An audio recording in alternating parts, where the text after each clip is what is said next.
Hi everyone, happy October, happy spooky month, happy almost Halloween. Welcome back to my nightstand horror hour with the Wicked Witch of the Web, your friendly Ewitch. I am here today with one of my most favorites to read in October, Attack of the Jack-o'-lanterns. This is one of the best ones for spooky season for Halloween. Sometimes I even read this on like Halloween Eve or the night, like, the night going into Halloween or even Halloween night if I'm home, which I won't be this year. So I'm going to read this with you guys. Yeah, I hope you guys love this one, or if you haven't read this one, I hope you learn to love it as we read it together. And I'm just going to jump right in. This will probably, again, be like 3 parts like the other videos. Yeah. Oh, I'm so excited for this one. I love this one so much. Okay, you guys, buckle up. Attack of the Jack-o'-lanterns. Chapter 1. Where are you going, Elf? Dad called from the den. Don't call me Elf, I shouted back. My name is Drew. Dad thinks it's real cute to call me Elf, but I hate it. He calls me Elf because I'm tiny for a 12-year-old, and I have short, straight black hair and sort of a pointy chin and a pointy little nose. If you looked like an elf, would you want people calling you Elf? Of course not. One day my best friend, Walker Parks, heard my dad call me Elf, so Walker tried it. What's up, Elf? Walker said. I stomped on Walker's foot as hard as I could, and he never called me that again. Where are you going, Drew? Dad called from the den. Out, I told him, and slammed the front door behind me. I like to keep my parents guessing. I try never to give them a straight answer. You might say I'm as mischievous as an elf, but if you said it, I'd stomp on your foot, too. I'm tough. Ask anyone. They'll tell you that Drew Brockman is tough.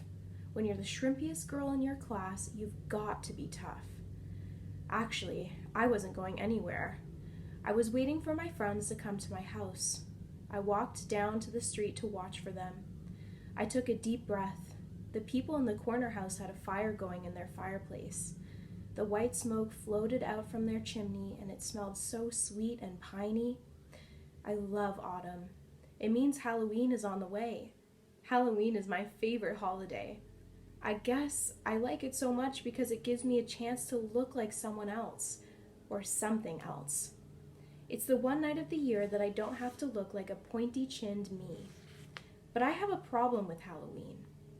2 kids in my class are the problem. Tabitha Weiss and Lee Winston. For the past 2 years, Tabby and Lee have totally ruined Halloween for Walker and me. I'm so angry about it. Walker is angry too.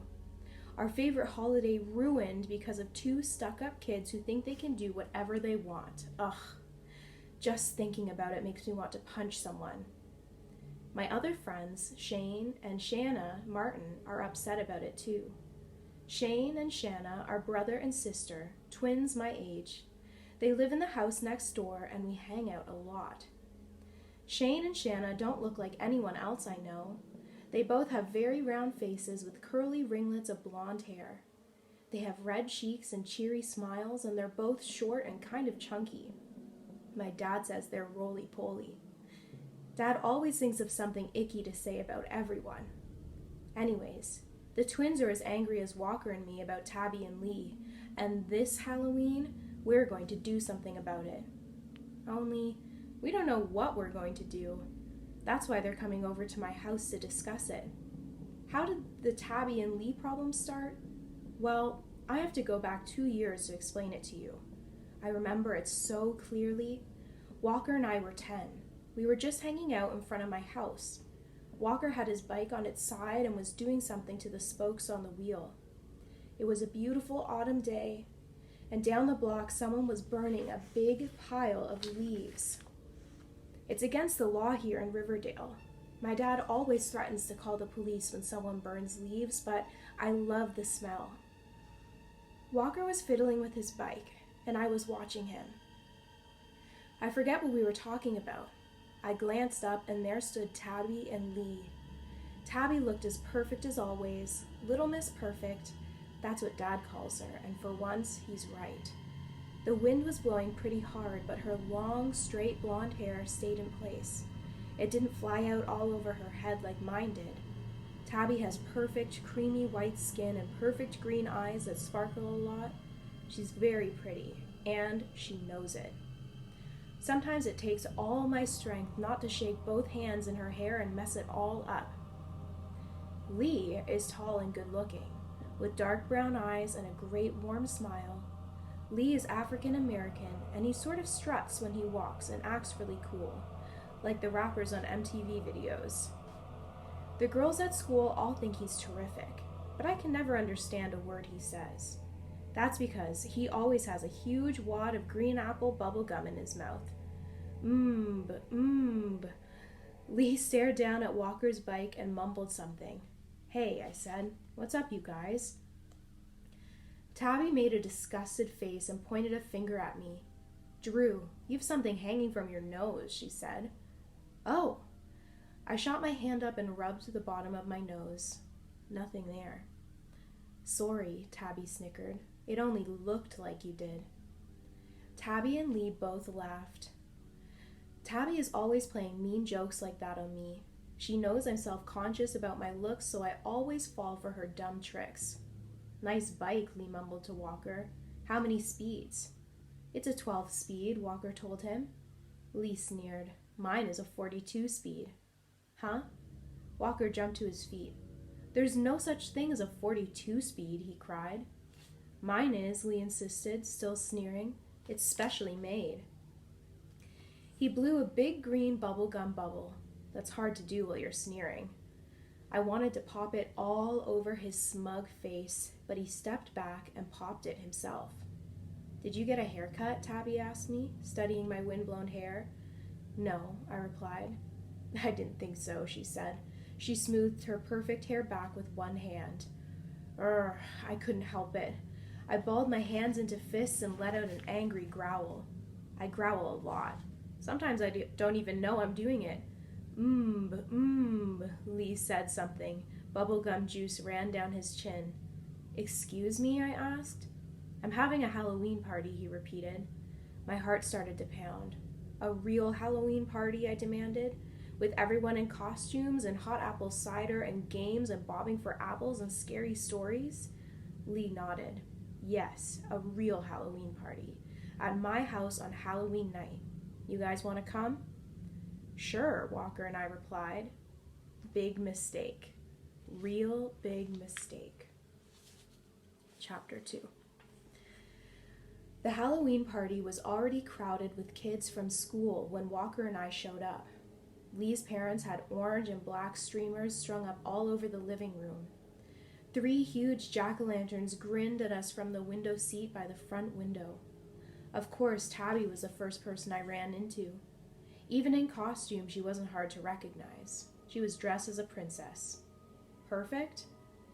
She wore a frilly pink princess-type gown with long puffy sleeves and a high, lacy collar, and she had her blonde hair pinned up with a sparkly rhinestone tiara in it. She smiled her lipstick lips at me. "Is that you, Drew?" she asked, pretending she didn't recognize me. "What are you supposed to be? A mouse?" "No," I protested. "I'm not a mouse. I'm a Klingon. Don't you ever watch Star Trek?" Tabby snickered. "Are you sure you're not a mouse?" She turned and walked away. She had a pleased smile on her face. She gets such a thrill from insulting me. I growled under my breath and searched for someone else to talk to. I found Shane and Shanna in front of the fireplace. The twins were easy to recognize. They were both big, puffy white snowmen. "Excellent costumes," I greeted them.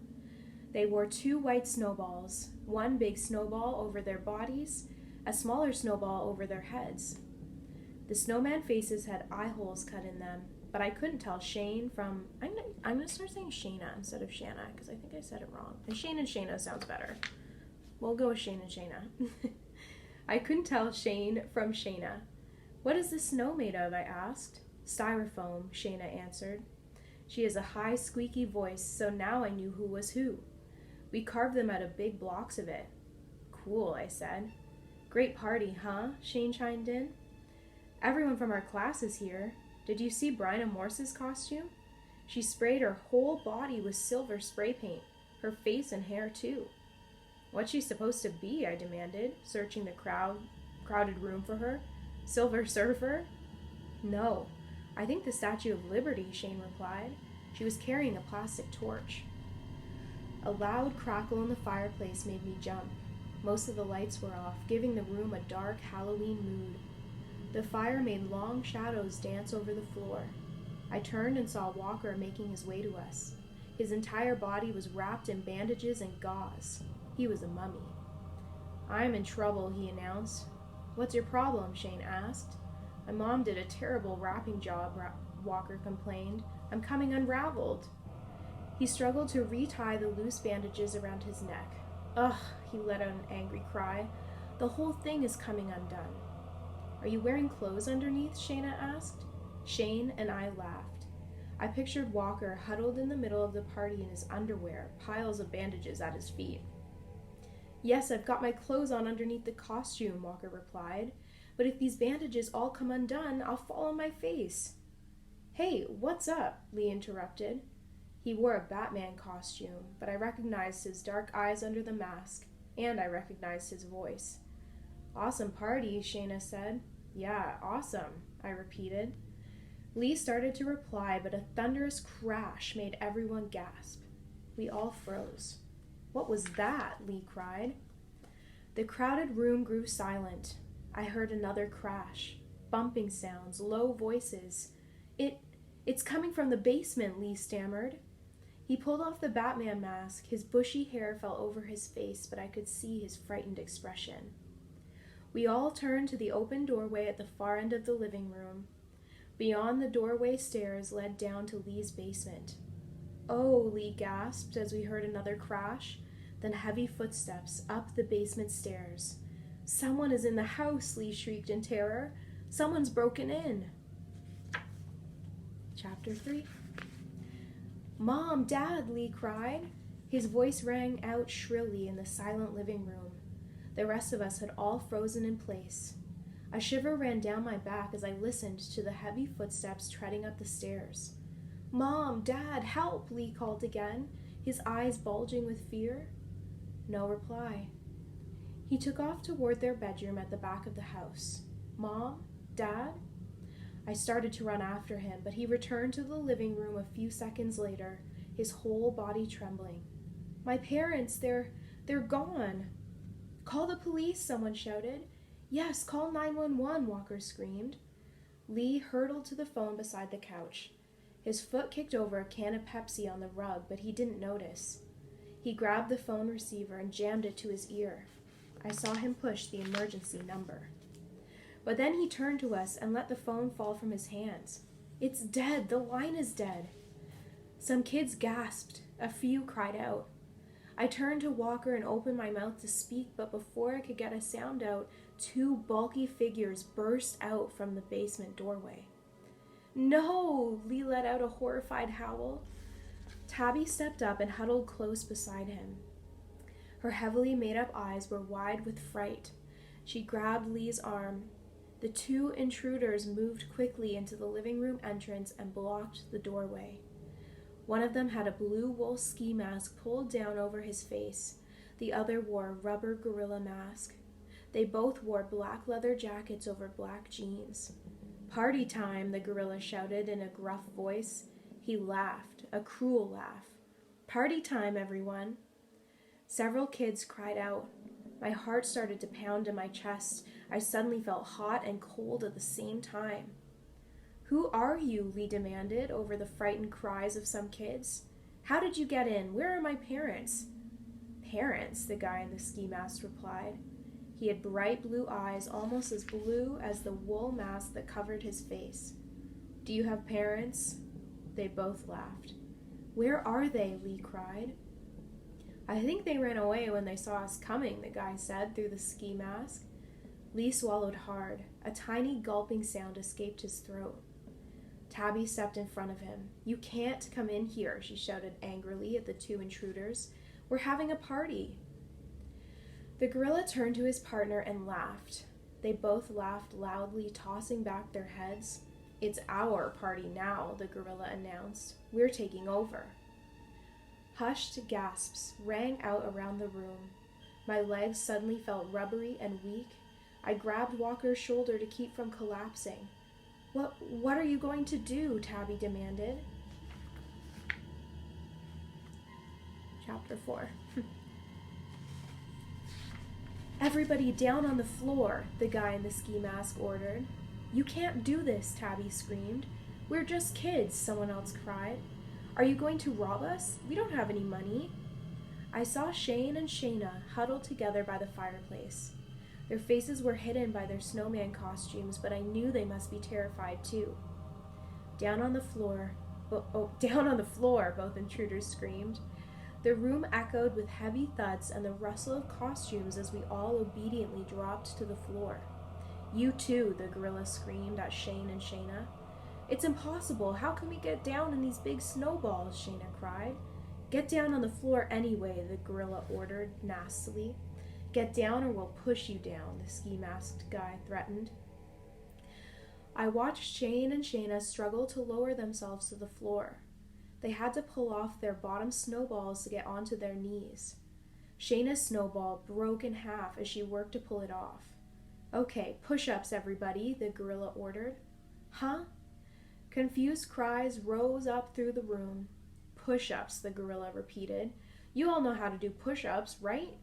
How many do we have to do?" Walker asked. He knelt close beside me on the rug in front of the coffee table. "Do them for a couple hours," the ski-masked guy replied. "Hours?" several kids cried out. "A few hours of push-ups will get you all warmed up," the gorilla said. "Then we'll think of something harder for you to do." "Yeah, much harder," his partner added.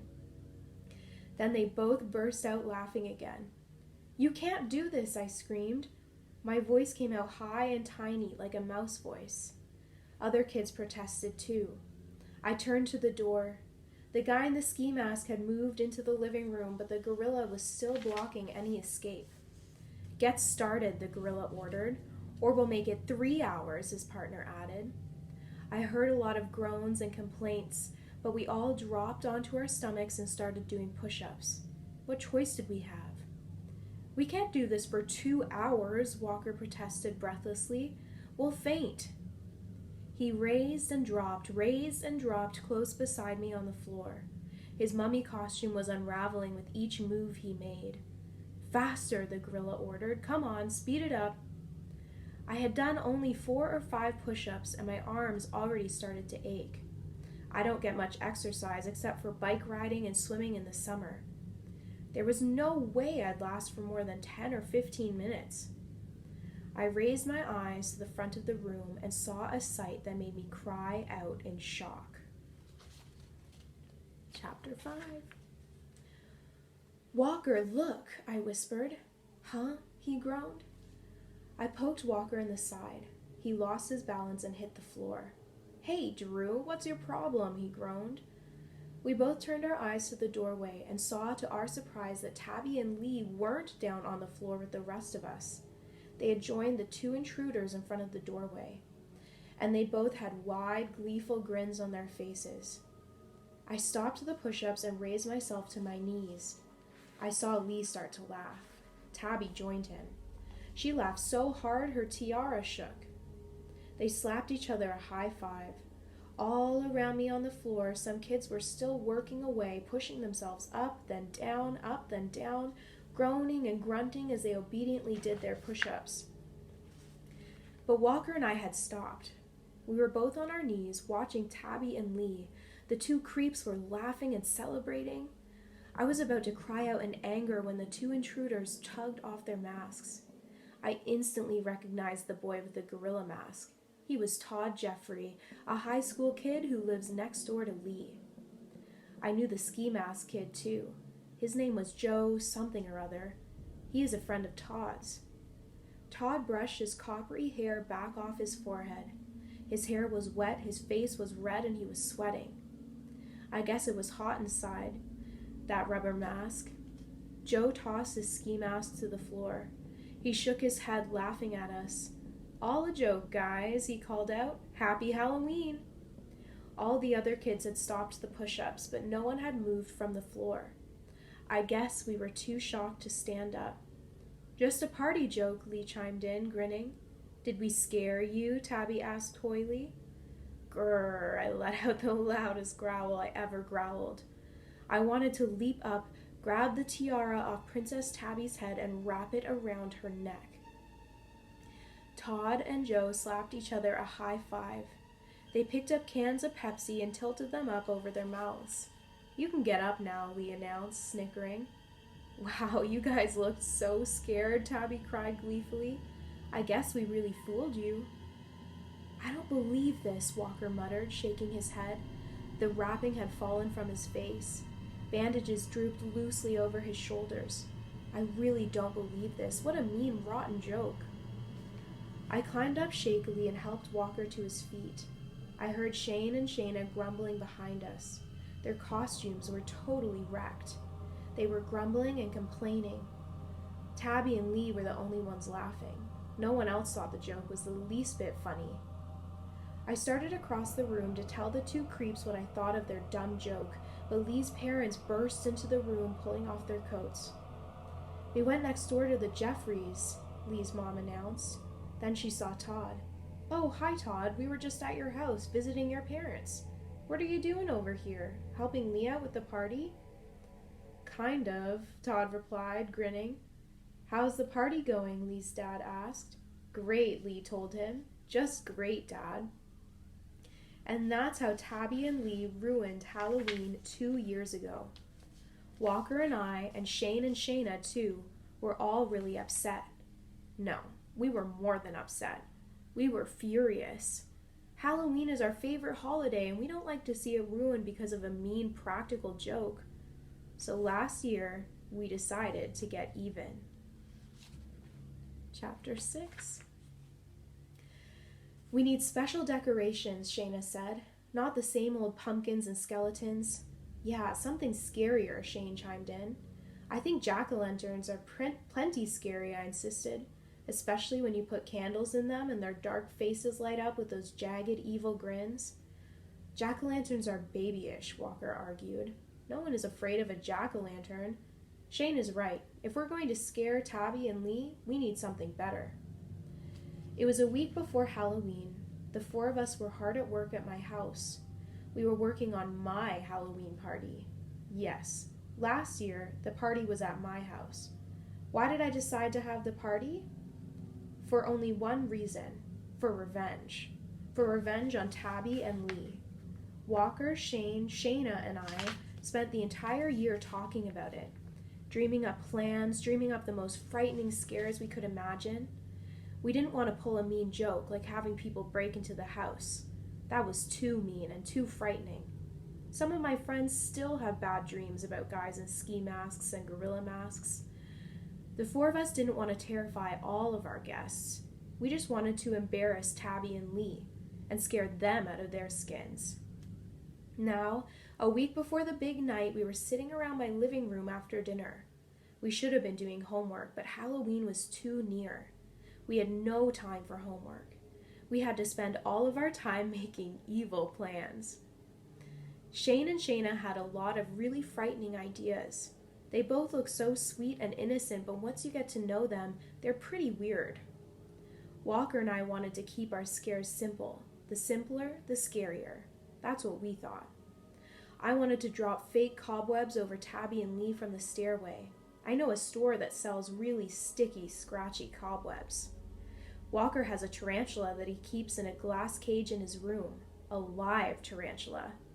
He thought maybe we could tangle the tarantula in the cobwebs and then drop it in Tabby's hair. Not a bad idea. Ugh. Walker also wanted to cut a trap door in the living room floor. When Tabby and Lee stepped on the spot, we'd open the trap door and they would disappear into the basement. I had to reject that idea. I liked it, but I wasn't sure how Mom and Dad would react when they discovered us sawing up the floor. Also, I just wanted to terrify the 2 creeps. I didn't want to break their necks. Where are we going to put the fake blood puddles? Shane asked. He held a red plastic puddle of blood in each hand. He and his sister had bought a dozen fake blood puddles at a costume store. They came in different sizes and looked very real. And don't forget the green slime, Shane reminded us. Ooh, it's like monster blood. She had 3 plastic bags of slime beside her. Walker and I opened one of the bags and felt the slimy, sticky, oozy gunk. Where did you buy this? I asked. At the same store? No, it came out of Shayna's nose, Shane joked. With an angry cry, Shayna hoisted up one of the bags. She swung it in front of her, threatening to smack her brother with it. He laughed and bounced off the couch. Whoa, careful, I cried. If that bag breaks, maybe we can hang the slime from the ceiling, Walker suggested. Yeah, cool, Shane cried excitedly. And it could drip down onto Tabby and Lee. Maybe we could cover them in it, Walker added excitedly. And they'd look like 2 sticky green blobs.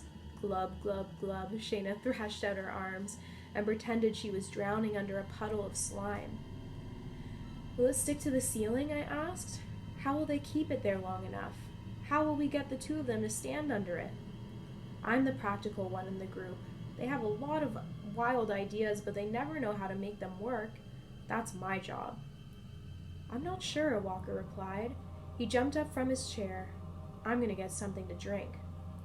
What if the slime started to spew out of the jack-o'-lanterns, Shane suggested. That would be kind of scary, wouldn't it? What if we had fake blood gush out of the jack-o'-lantern, Shayna said. That would be even scarier. We have to trap Tabby and Lee somehow, Shane suggested, thinking hard. All this slime and cobwebs and blood is good, but we have to make them think they're really in danger. We have to make them think that something terrible is really going to happen to them. I started to agree, but the lights went out. Oh! I uttered a cry of surprise, blinking in the sudden darkness. What happened? Shane and Shayna didn't reply. The curtains were drawn so no light entered the living room from outside. The room was so dark I couldn't see my 2 friends sitting right across from me. And then I heard a dry, whispered voice, a frightening whisper so close to my ear. Come with me. Come home with me now. Come home to where you belong. Come home to the grave. Spooky. Chapter 7. Staring into the darkness, the whispered words sent a shiver down my back. Come with me. Come home with me now. Come home to where you belong. Come to your grave, Tabby and Lee. I have come for you and you alone. Come, Tabby and Lee. Come with me now. That's excellent, I cried. The lights flashed back on. Across from me, Shane and Shayna clapped and cheered. Good job, Walker, I turned to congratulate him. He set his portable tape player on the coffee table in front of us and rewound the tape. I think it will scare them, he said. It scared me, I told him, and I knew what it was. When the lights go out and that voice starts to whisper, it will creep everyone out, Shayna exclaimed, especially with the tape player right under the couch. Who recorded the voice? Shane asked Walker. Did you do it? Walker nodded. Cool, Shane said. He turned to me. But Drew, I still think you should let Shayna and me do some of our scares on Tabby and Lee. Let's save those for when we really need them, I replied. I bent down and opened one of the plastic bags. I dug a hand in and pulled out a big chunk of green slime. It felt cold and gooey in my hand. I worked it around in my palm, squeezing it and shaping it, then I rolled it into a ball. I think it's sticky enough to hang from the ceiling, I asked. It would be a nice effect to have it running down the walls. I think... No, I've got a better idea, Walker interrupted. The lights all go out, right? And the creepy voice starts to whisper, and then it whispers their names. When it whispers, come to your grave, Tabby and Lee, then someone sneaks up behind each of them and drops a huge glob of slime on their heads. That's cool, Shane declared. We all laughed and cheered. We had some good ideas, but we needed more. I didn't want to slip up. I didn't want Tabby and Lee to think it was funny, all a big joke. I want them to be scared, with a capital S-C-A-R-E-D. So we thought of more scary ideas, and more ideas. We worked all week, from after school until late at night, setting traps, hiding little creepy surprises all over the living room. We carved the ugliest jack-o'-lanterns you ever saw, and we filled them with real-looking plastic cockroaches. We made an 8-foot-tall papier-mâché monster, and we rigged it to fall out of the coat closet when we pulled a string. We bought real-looking rubber snakes and worms and spiders and hid them all around the house. We didn't eat or sleep. We dragged ourselves through school thinking only about more ways to terrify our 2 special guests. Finally, Halloween arrived. The 4 of us gathered at my house. We were too tense to sit still or even stand still. We moved around the house, barely speaking to each other, and we carefully checked and rechecked all the frightening traps and tricks we had prepared. I had never worked so hard in all my life. Never. I spent so much time getting ready for the party and our revenge that I didn't even think of my Halloween costume until the very last minute. And so I ended up wearing the same Klingon costume I had worn the year before. Walker was a pirate that year.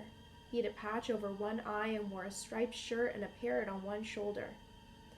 Shane and Shayna had dressed as some kind of blobby creatures. I couldn't really tell what they were supposed to be. We didn't care about our costumes. We only cared about scaring Tabby and Lee. And then, as we paced the living room nervously, 1 hour before the party was to start, the phone rang, and we received a call that filled us all with horror. Chapter 8. I was standing right next to the phone when it rang. The harsh buzz nearly made me jump out of my skin. Was I a little tense? Yes. I grabbed the phone in the middle of the first ring. Hello? I heard a familiar voice on the other end. Hi, Drew. It's Tabby. Tabby, I cried. I decided she was calling to find out what time the party started. The party starts at 8, I said, but if you and Lee... That's why I'm calling, Tabby interrupted. Lee and I can't come tonight. Huh? The phone dropped out of my hand. It clattered to the floor. I dove to pick up the receiver, stumbled, and nearly knocked the whole table over. What? What did you say? I demanded. Lee and I can't come, Tabby repeated, the chilling words. We're going to Lee's cousin's instead. His cousin's gets to trick-or-treat until midnight. He does 4 different neighborhoods. He promised we'll get bags and bags of candy. Sorry. But Tabby, I started to protest weakly. Sorry, she said. See you. Bye. She hung up. I let out a hoarse wail and sank to my knees on the floor. What's wrong? Walker demanded. They... I couldn't get the words out. My 3 friends huddled around me. Walker tried to pull me to my feet, but my head was spinning. I didn't want to stand up. They're not coming, I finally managed to choke out. Not coming. Oh, Walker replied softly. Shane and Shayna shook their heads glumly but didn't say a word. We all stayed frozen in place, stunned, too miserable to talk, thinking about all the work, all the planning, all that hard work, a whole year of planning and work. I'm not going to cry, I told myself. I feel like crying, but I'm not going to. I climbed shakily to my feet and glanced at the couch. What is that? I shrieked. Everyone turned and saw what I saw. A huge, ugly hole in one of the brown leather couch cushions. Oh no, Shayna wailed. I was playing with a ball of green slime. I must have dropped it onto the couch when I stood up. It burned a hole in the cushion. Quick, cover it up before Mom and Dad see, I started. Of course, Mom and Dad came strolling into the living room. How's it going? Dad asked. All ready for your guests? I crossed my fingers and prayed they wouldn't see the hole in the couch. Good heavens, what happened to the couch? Mom shrieked. It took Mom and Dad a long time to get over the ruined couch, and it took me even longer to get over the ruined party.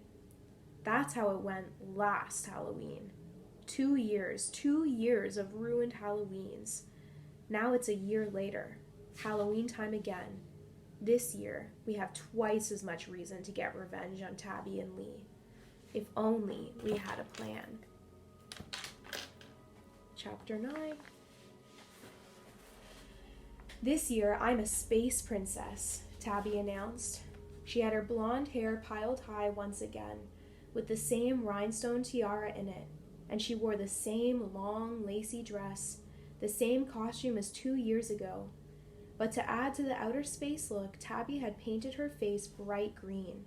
She always has to be a princess, I thought bitterly. Green or not green, she's still a princess.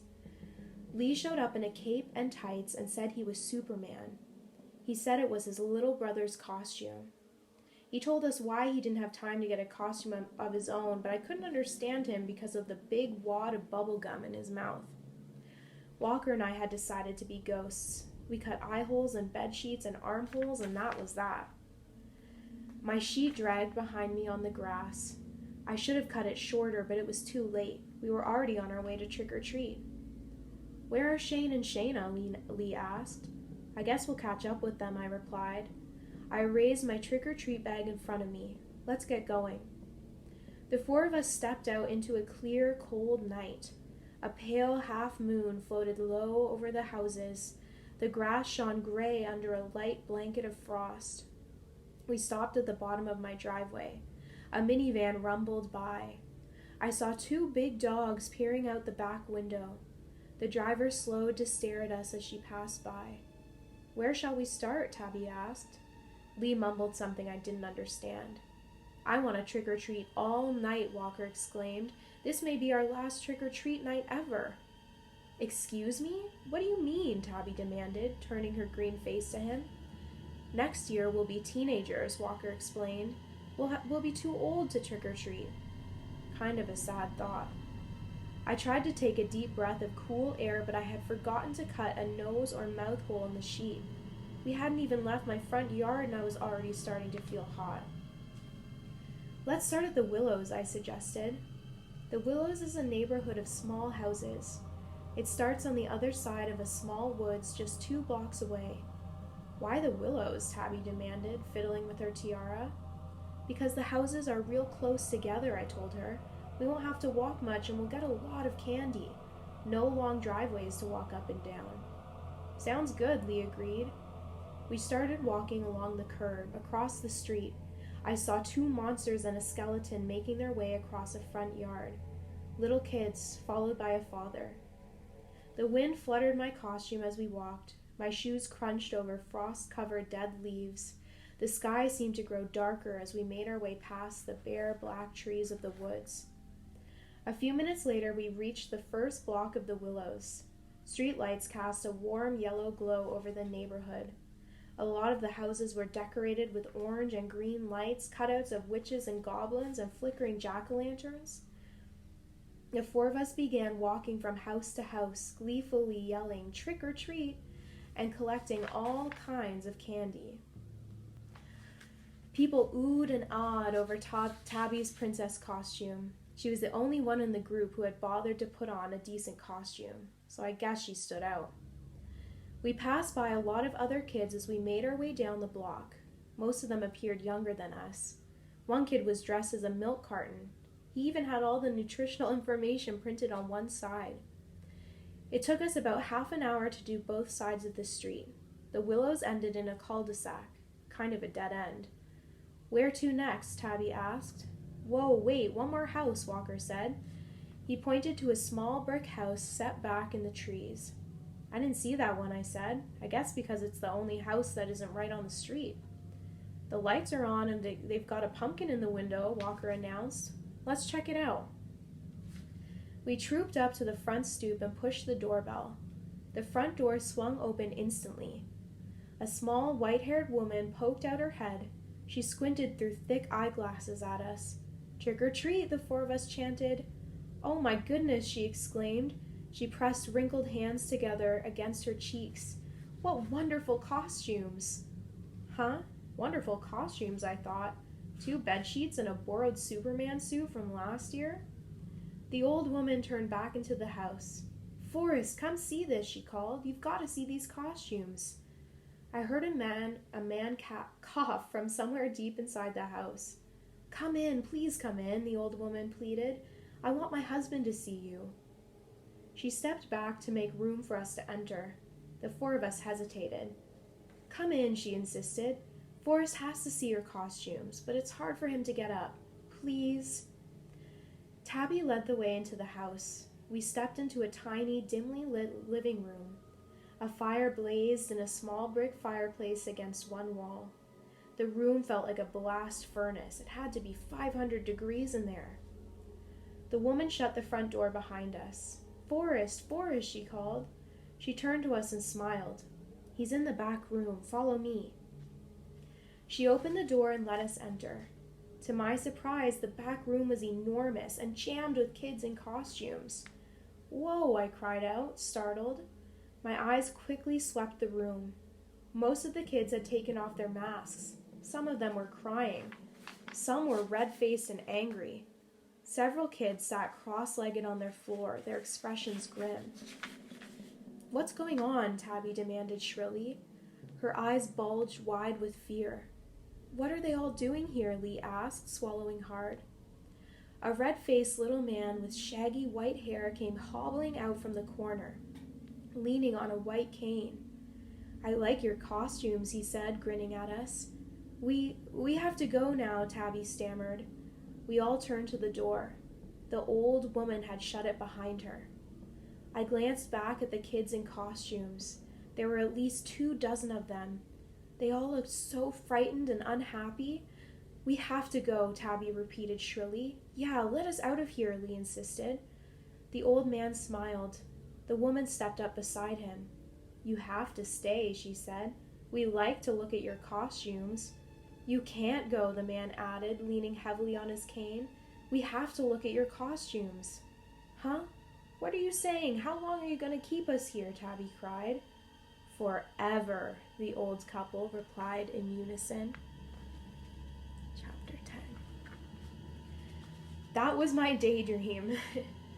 I was down by the street in front of my house, waiting for my friends to show up, and daydreaming about Tabby and Lee being trapped by a weird old couple who liked to collect trick-or-treaters and keep them forever.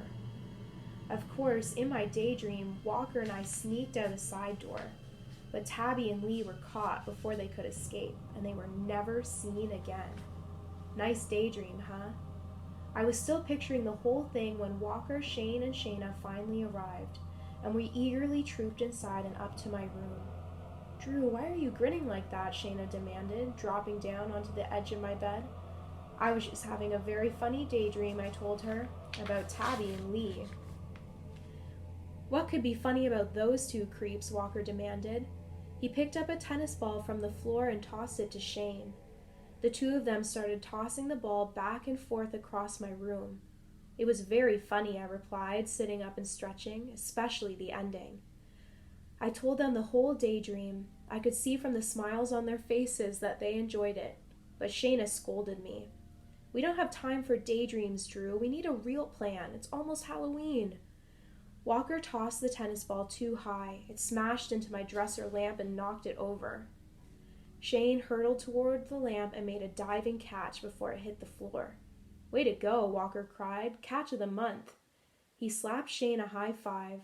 He hit Shane so hard the poor guy almost dropped the lamp. "Grrr," I growled at Walker and pointed to the desk chair. "Sit down. We have serious thinking to do."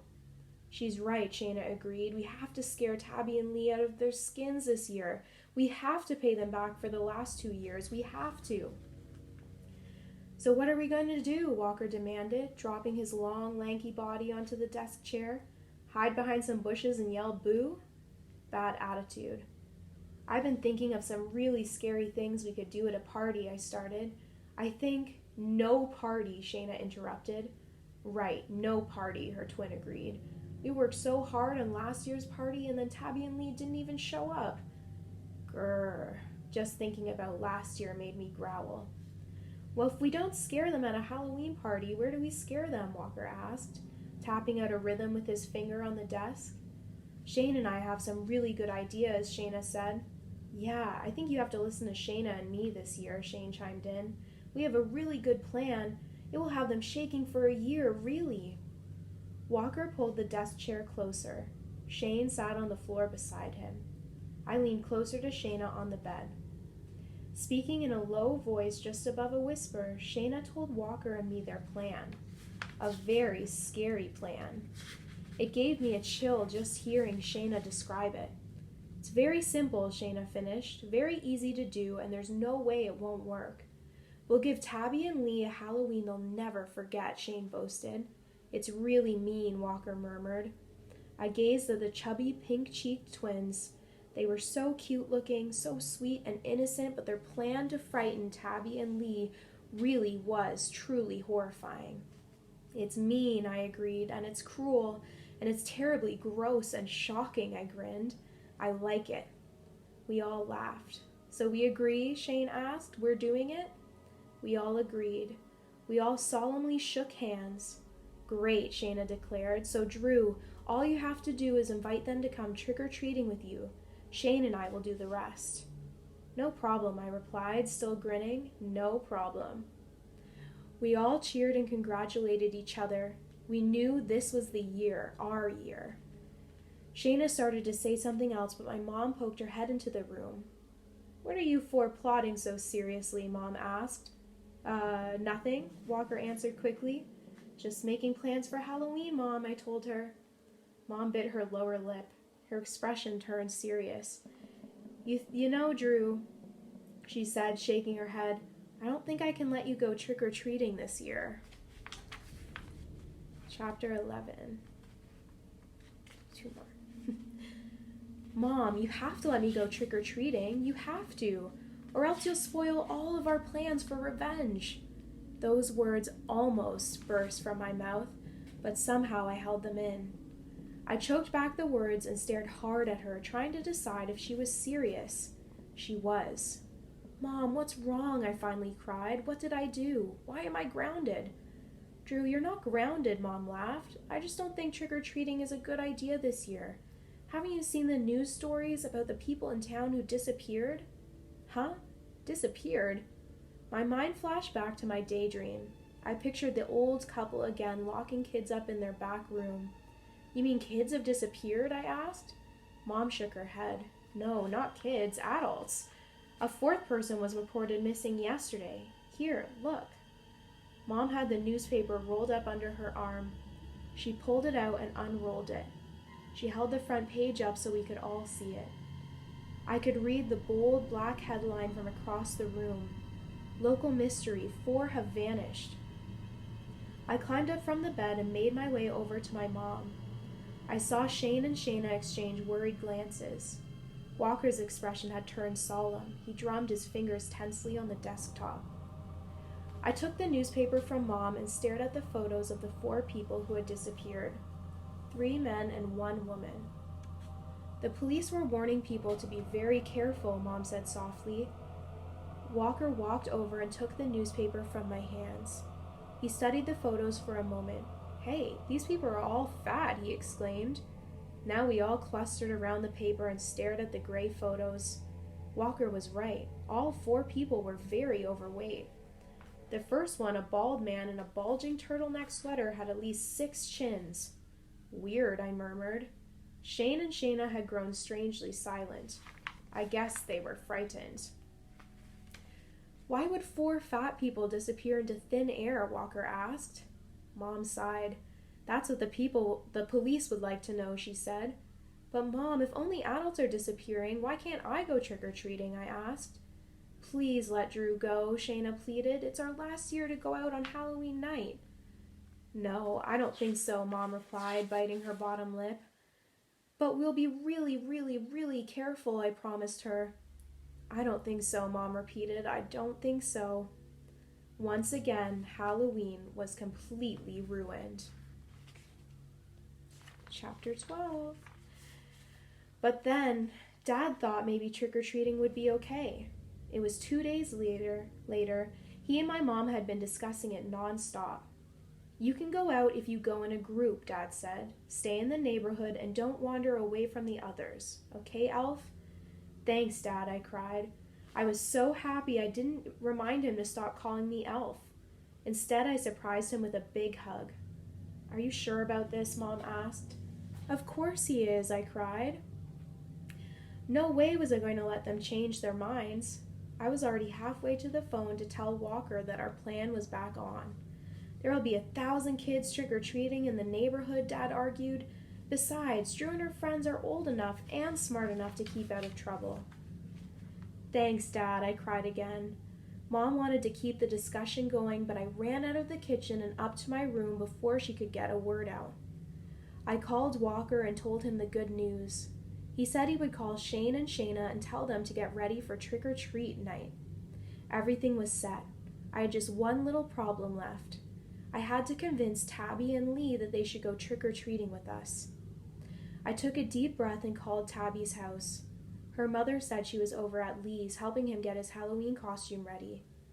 So I hurried over to Lee's house. It was a gray Saturday afternoon. It had rained all morning and the storm clouds still floated overhead. The front lawn shimmered from the clinging rainwater. I jumped over wide puddles on the sidewalk. I wore a heavy gray sweatsuit, but the air felt damp and cold, and I wished I had put on a jacket over it. I jogged the last block to Lee's house, partly to warm up. I stopped to catch my breath on the front stoop, then I pushed the doorbell. A few seconds later, Lee answered the door. "Whoa," I cried out when I saw his costume. He had bobbing antennas on his head. He wore a fuzzy yellow vest pulled over a black and yellow striped girl's swimsuit. You're a bee," I stammered. He nodded. "Tabby and I are still working on it. We bought black tights for my legs this morning." "Cool," I said. He looked really stupid, but why should I tell him? Tabby greeted me as I stepped into the den. She had opened the package containing the tights and was stretching them out, tugging them hard between her hands. "Drew, have you lost weight?" she asked. "Excuse me?" "No." "Oh, I guess you like your sweatsuits baggy like that, huh?" She's so mean. She turned her head away, but I saw her snicker to herself. She thinks she's really funny. "Is that your costume?" she asked. I decided to ignore her nasty jokes. "No, I'm going to be some kind of superhero, I think," I told her. "You know, wear a cape and tights. What are you going to be?" "A ballerina," she replied. She handed the tights to Lee. "Here are your bee legs. Do you have some heavy construction paper?" "What for?" Lee asked. "We need to make the stinger, you know, to glue to the back of your tights." "No way," Lee protested. "No stinger. I don't need a stinger. I'll only sit on it anyway." I let them argue for a few minutes. I kept out of it. Lee finally won. No stinger. Tabby pouted for a while and made faces at him. She hates it when she doesn't get her way, but he's even more stubborn than she is. "Listen, guys," I started. "Walker and Shane and Shayna and I are all going to trick-or-treat together this year." I took a deep breath, then asked my question. "Want to come with us?" "Yeah, sure," Lee replied. "Okay," Tabby agreed. And that was that. The trap was set. Tabby and Lee were in for the most frightening Halloween of their lives. Unfortunately, we were too. I'm going to stop here at lucky number chapter 13, but I will be back for a part 2 very soon. I hope you're enjoying Attack of the Jack-o'-lanterns as much as I enjoy this one. It's so good for Halloween month, I think. And I hope you guys are doing lots of spooky fall Halloween activities. I'm excited to come back with this book. Have a good day or night or wherever you are. I hope you're having a spooky fall day or evening and watching some scary movies and spending time with friends and family. And I will see you next time. Bye.